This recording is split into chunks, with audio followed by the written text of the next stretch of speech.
Hello, everyone, and welcome back to Unclouded. Today, I am joined by Jenna Mutlick, a therapist from New Hampshire. We are going to be covering topics like alcoholism, addiction, and a little bit of anxiety as well. And it's funny how we were connected today. So, my mom volunteers for the Kitty Angels, also based in New Hampshire, a group that fosters and homes cats and kittens until they can be adopted and have a family. So she always calls me and tells me stories of families coming to get cats, and she's always excited to find them a new home and a good home. So she called me and said that you came over to look at the kittens and just mentioned that you were a therapist, and I said, wait, I want to talk to a therapist about being on the podcast. So it's crazy that it worked out that way. It kind of just all clicked, and I thought, even if I wasn't on this sobriety journey and doing this podcast, she still would have told me about you and everything, but it kind of would have ended there. So I'm glad that I had a reason to connect with you through that. If you would like to let the listeners know how long you've been a therapist and why you wanted to be working in therapy, you can go ahead and share your story there. Sounds good. So I am a psychoanalytic psychotherapist, which is a fancy way of just saying I'm a talk therapist. Like, that's all I really do in my sessions is talk to people. I've been practicing since 2016. I actually am trying to get my doctorate in health psychology as well. But funny business, it's funny that you mentioned how I met your mom, because I started my roots working with animals. And I found out that if you really, if you really want to help animals, you have to help people. And so, along with my own therapist, who was absolutely amazing and helped me through so much and continues to help me through so much, because every therapist should have a therapist, I really believe. But I was like, I want to do that. I want to do that. I want to help people. And I'm also going to help those animals still. So anyway, that's how I kind of became into it. And now I adore my job. It's I so nice going to a job that you love to do. And like, you don't work a day in your life if you love what you do. And I do. I love what I do. That's incredible. I'm sure I can go back to working with animals at any second. But yeah, you can always do that. And I'm sure there's extremely difficult, probably a lot of difficult times, but definitely you see a lot of reward and it's worth it. So that's amazing that we have people like you to do that. Okay, so I think I'm just going to jump in with kind of a situation for an example. And like we discussed beforehand, we will preface this with saying any therapy situation is going to be different depending on the person, depending on the situation. So these are going to be general answers and just kind of examples of what you will find and experience if you were to consider. So let's start with, if someone were to reach out to you or to a therapist and say that they want to get started with someone and either explained what they're struggling with or didn't explain specifically what they're struggling with yet, kind of what would the beginning of that look like before we dive into the actual alcohol focus? So the beginning of therapy is really just kind of like, I need to understand what the patient, what makes them tick, what makes them get out of bed in the morning, what upsets them, what makes them happy, right? And it's also rapport building. I need to understand who this person is a little bit before I can really do anything. Because like you were saying, like every situation is so different. So you really have to build that rapport, because what might work for one person is not going to work for another. If someone comes in and says, hey, I'm struggling with something, you don't know right off the bat if you should say like, oh my God, thank you so much for telling me about this. And that might actually scare them away, because you could be too kind to people, even though you want to help them. They might need a little bit more of a cooler approach. It all really depends on their background. And you can't know exactly, and you honestly can never always know exactly. It's really an art. You really have to kind of like pull and tease things out, but you really have to understand a little bit of the background to even try to think what intervention would work the best and what to do the best with the patient. So everything is very individual. Yeah, and the way you mentioned that some people need the calm ice and some really want to hear it. They want to hear the truth. They want to get through what they're struggling with. And that kind of leads me to my example. Absolutely. Yeah, that I was going to tell you, and this is a personal story, like this really happened, just to kind of give people a real example. And show that sometimes you and the therapist, like, you could both be great but just not click. And I think that's what my situation was. So 2.5 years ago is when I had my second son. My first son, I had no postpartum issues whatsoever. Second son, like, anxiety that I've never experienced in my life, like chest pain when I would leave him, to the point that when I had him in September, so tax season in January started, and so I'm working all the time, and I would drop him off with my stepmom that Right. watched my other kid for years. I have zero, like, worry, full trust. And I could not drive from her house to work without a full breakdown. I have to call. The intrusive thoughts were Oh, killing me mentally. I would convince myself something happened in those 30 minutes when she's just sitting there holding him. Like, I couldn't work until I knew he was okay, which was obviously just overwhelming for her, that I'm blowing her phone up. I can't work, a whole thing. So that was the first time I've ever reached out and started therapy. And I think I had the person that was too nice, and I needed I needed kind of some strict rules for myself. So the biggest focus was yeah. kind of blaming the postpartum and blaming how I'm working too much. Like, almost trying to convince me I need a new career when this is what I went to school for. But it was like, well, you're working too much. Like, this is too much on you. And after a few appointments, I thought maybe I should tell her about like, my drinking habits. And then, but this is before I, like, ever told myself or convinced myself or realized that it was actually an issue. So I brought it up, and I don't want to say it was ignored, but it was very like, that's not your problem kind of thing. And I think my subconscious was Mhm. really hoping she'd be like, that's it, you need to stop drinking and then see how you feel. And I feel like I needed that said to me. But when your therapist doesn't think it's a Yeah. problem, you convince yourself it's not a problem. So that went on another year and a half. And I stopped going to her because I thought, like, the few things that she told me to work on with remembering he's in a safe place, convince her, like, you need to remind yourself he's safe, like, things like that. I was like, I can do that on my own. I don't have anything you're telling me to fix or to change. So maybe it didn't click. And I thought, what would you do if someone kind of under the rug was like, maybe I have a drinking problem? Like, would it have been focused on more, or trying to, like, use the other things that they're saying as excuses instead? Yeah. Well, so here's my rule of thumb, right? Anything that a patient, and oh my gosh, if any of my patients ever see this, they're gonna laugh. So anything a patient brings in, I'm questioning. I'm gonna question everything. And they know that about me, and I'm annoying.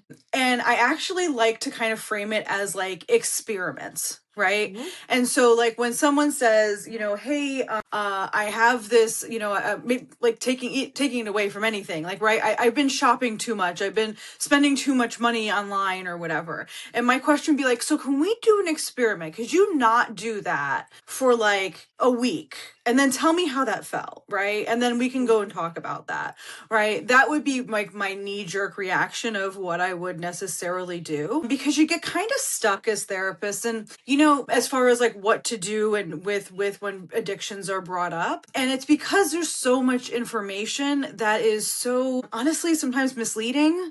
And it's hard to make the right intervention if you don't know the patient, don't have that rapport with the patient. So a lot of times with addictions, you'll hear something along the lines of like, you have to meet the patient where they're at, right? And that is very true. I've worked with addictions my first 2 years of having my license, and you do have to meet the patient where they're at and to try to help them where they're ready to be helped, right?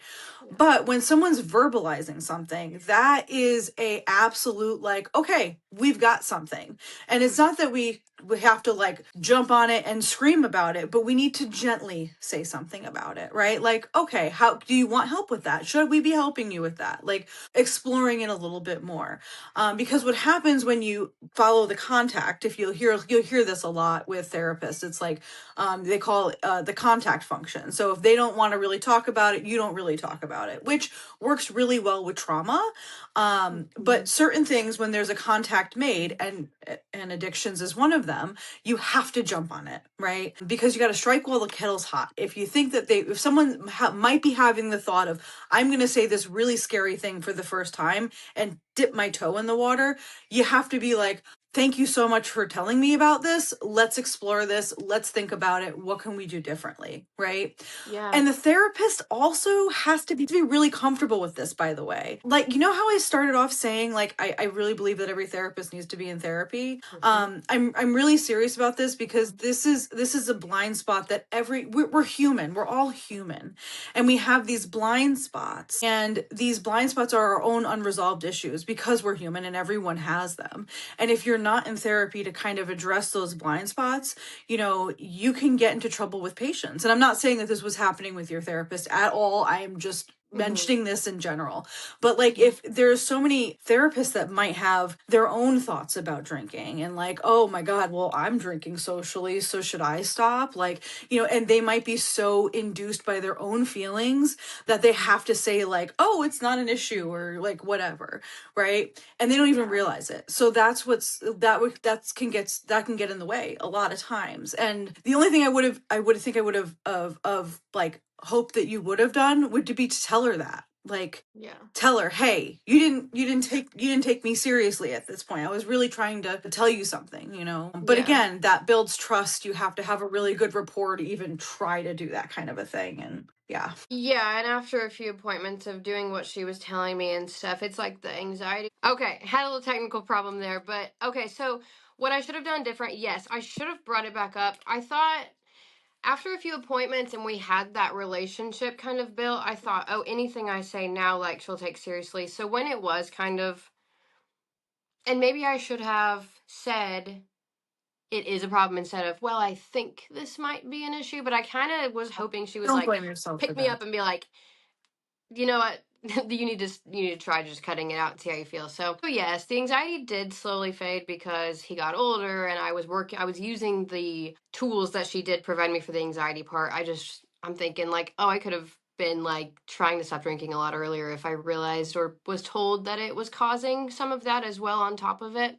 So yeah, just kind of wanted to bring that up. For example, if someone thinks maybe I'm not clicking with them, you can change therapists. Like, you don't have to force the relationship, right? So, and one of the biggest, sorry, I totally cut you off there, but one of no, the you're biggest good. things that I like to say to all of my patients is like, if I'm doing something wrong, or if I haven't said the right thing, or if you took something that I said, I mean, genuinely, all the things I say are come genuinely from love inside, but sometimes they hit wrong because you don't even realize a button that you're pushing, So I'm always like, I need you guys to tell me if I do something wrong, because I want to make that better, because really the ultimate healing thing in any relationship with a therapist is the actual relationship. That is truly what heals.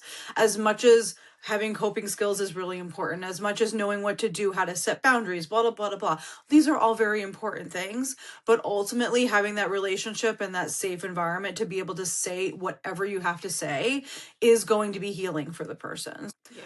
Ultimately, you should feel 100% like you could say anything to your Yeah, and obviously that might take some time, so you're kind of like just waiting for them to open up to really dive in. Yeah.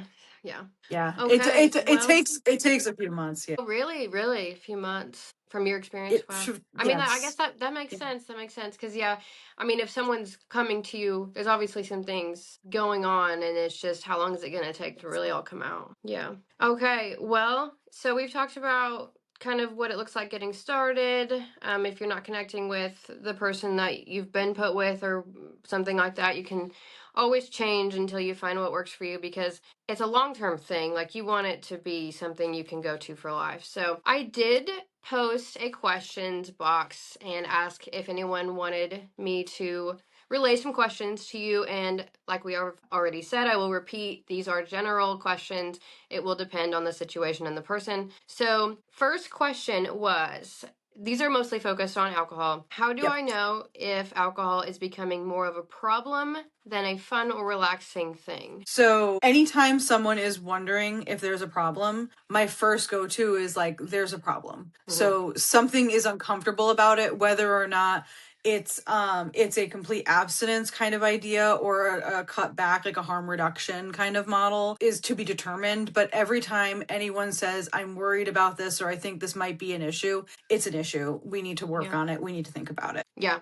And I've told people that as well. Like, if you're coming to me thinking maybe you need to consider being sober or something, then it's already gone through your head. You just need to get some things out and vent to realize how bad it really is. Yeah. So, Yes. yep, I agree. So, number 2, this is kind of more not exactly a question, but it's I'm wanting to get back into social situations that involve alcohol, bar event, wedding maybe, but they are nervous kind of about how they'll feel. What would your advice be? Well, a general answer would be, of course you're nervous about those kind of things. Is there people around you that you can trust, that know what you're struggling with, and you can go to as like your safe person, to kind of guide you through that? And also to know when, if you really want to get out there, it's like flexing a muscle, and sometimes it's going to be too much weight and you have to drop the bar, like the metaphorical bar, right, that you're lifting. And so sometimes you get out to that party or whatever and it's just too much. It's okay to turn around and leave. It really is. You're not letting anyone down but yourself if it's too much for you. Yep. I like that metaphor you gave. That's a good one. All right. Number 3, how do I gain my confidence back after becoming sober and getting rid of my fake social boost? The liquid courage, if you will. Yeah. It's kind of similar to the last question. It's really about kind of like flexing those muscles. Like, confidence does not come back right away. So it's one of those things where, you have to kind of like get yourself in a little bit, right? Like, so if you feel awkward in social situations, can you make those social situations easier for yourself? Like, can you at least have people going to that you trust, like to a situation that you trust? Like, start small and then work your way up. And again, don't feel discouraged if you're like, this is too much for me, I have to back off. You're listening to yourself and you're listening to your own mental stimulation, and we have to keep it at a level that's doable. So whenever you're doing something new, it's actually good for growth for it to be uncomfortable. We want uncomfortable. We do not want painful. Painful is too much. So you have to kind of try to like use either coping skills or what we all get through life knowing the best way that we know how to get through life, and if you can tell that it's too much, then you need to just back off, be kind to yourself, and try again. Flex that muscle, get out there and go. And also make sure that you ask yourself, is this something I'm truly ready for? Because it takes people different time frames, and nothing is right or wrong, right? In order to start doing things again and gaining confidence, it sometimes does take a while. So work on it slowly, gradually get better. Yeah, so be brave, but also listen to yourself. Yeah, don't give up. Yeah, even when you do listen to yourself and you're like, I need to back off, like don't let that be the end of it. Try again. Yeah, definitely. Even in situations personally I've experienced, in situations that involve alcohol, yes, the confidence is back, the social ability is back. It's actually better once you realize after you do it a lot of times. Yes. It's actually way better because you don't have to worry about what you say. You don't have to worry about all of the craziness.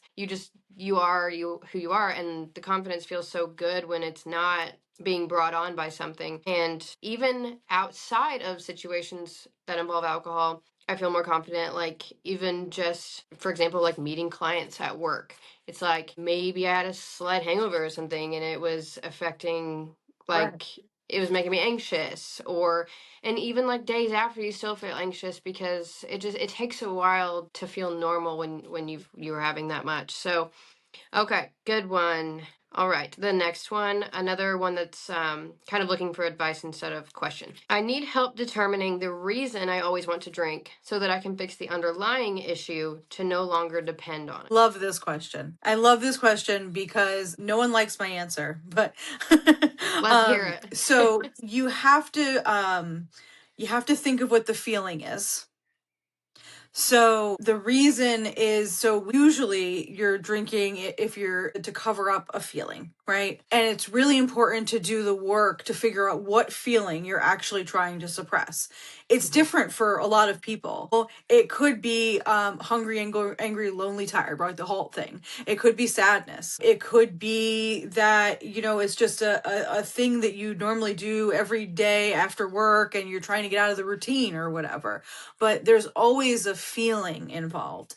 And that feeling will take you much, much deeper. You have to look at that. And then once you get the feeling, then you can start to think, okay, so I was doing it because I was sad. Well, why was I sad? And of course you can come up with a million reasons why someone would be sad, but I don't want to think about this person who passed away. I don't want to think about this trauma that happened to me. I don't want to think about whatever. It doesn't always have to be a trauma, but still something like that. Yeah, I did actually receive a message. It wasn't a question really, but they were just kind of saying that they do drink because of like the way they were raised in trauma and things like that. So I could recommend them to dive deeper into the trauma itself, not like, yes, your goal is to be sober, but Yes. not fix, I don't, that's aggressive, but work on the trauma No, you're and right. healing, I guess is a better word. So then you won't want to cover up your life. You'll actually just be content with who you are. So, all right, Yeah, we've trauma's got. trauma's so tricky too. I mean, I bet, yeah,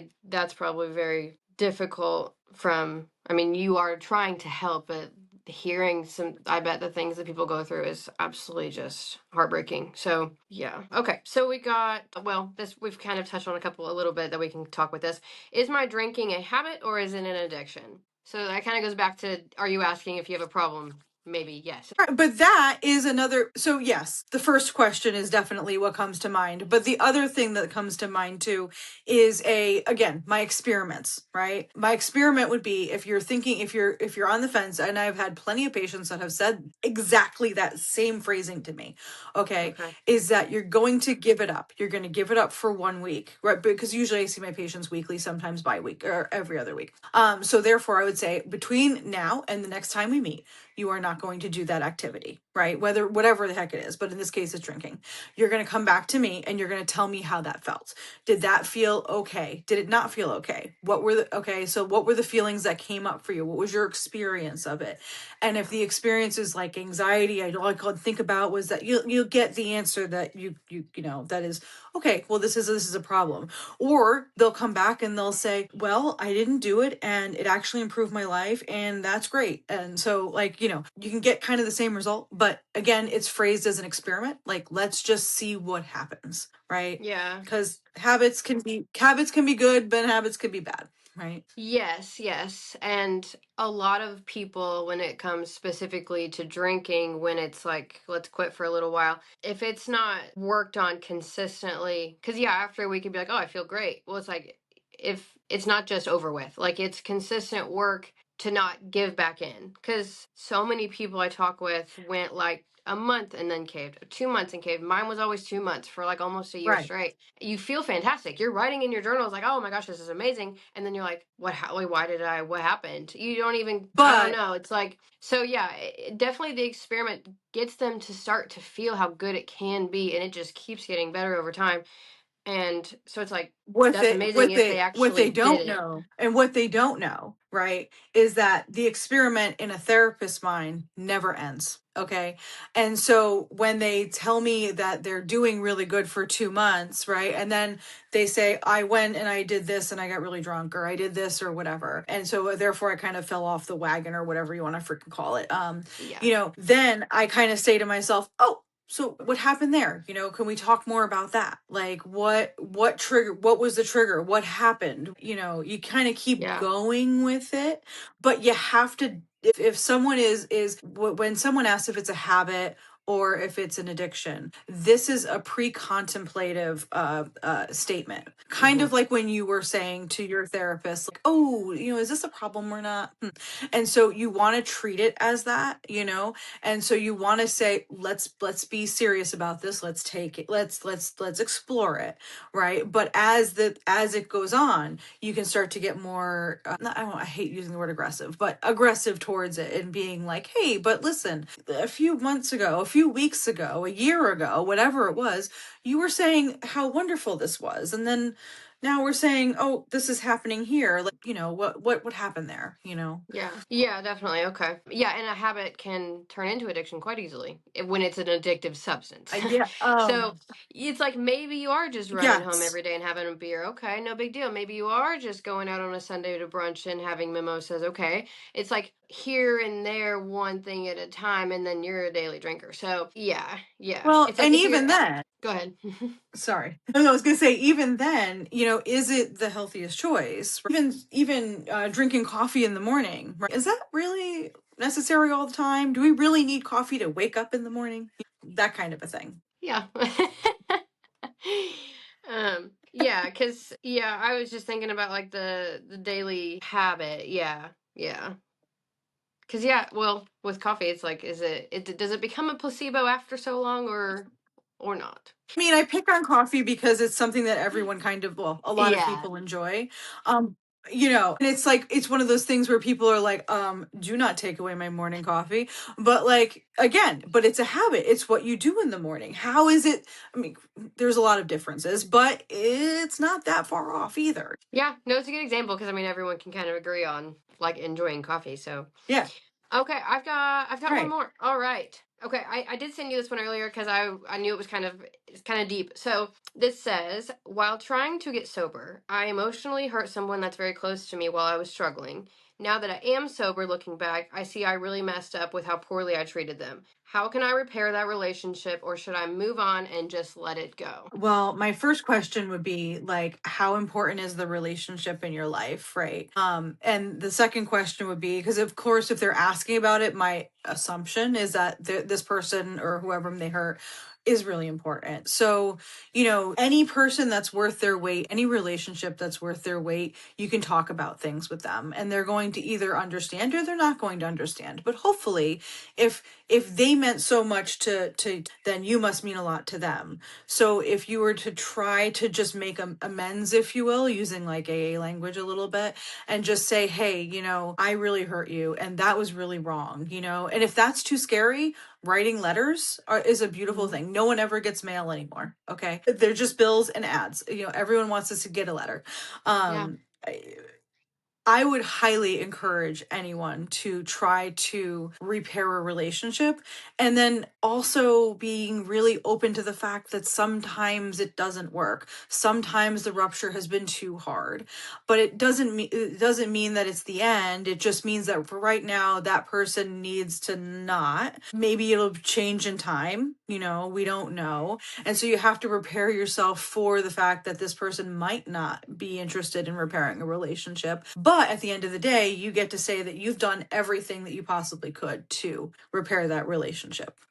And that is Yeah. such a beautiful thing to even think about. Yeah, and it would help to know kind of how long ago this all happened, because if it's very recent, like they could see, if you continue to work on yourself, they'll see the change in that. If it's been a long time, Absolutely. maybe it's kind of faded and you could reach out. Or yeah, the letter idea is amazing because that's always like a lovely surprise. You don't expect that. And you know that they took No the one expects time it. to sit down. They didn't like just text you. Like, so yeah, and the way they did say they hurt someone that's close to them, it does sound like they would love to fix it, and it's on their mind when they see a questions box for a therapist. I mean, that's the first thing they send over. So, yeah, I hope that that can be fixed. And Yeah. if the person was in your life during the bad drinking and the hard time, like, yeah, maybe that rough patch happened while you're trying to get sober, but if they were there for you during like your worst, now you're at your best, like I would hope that that can be fixed. Absolutely. And and the other part of a letter too is that,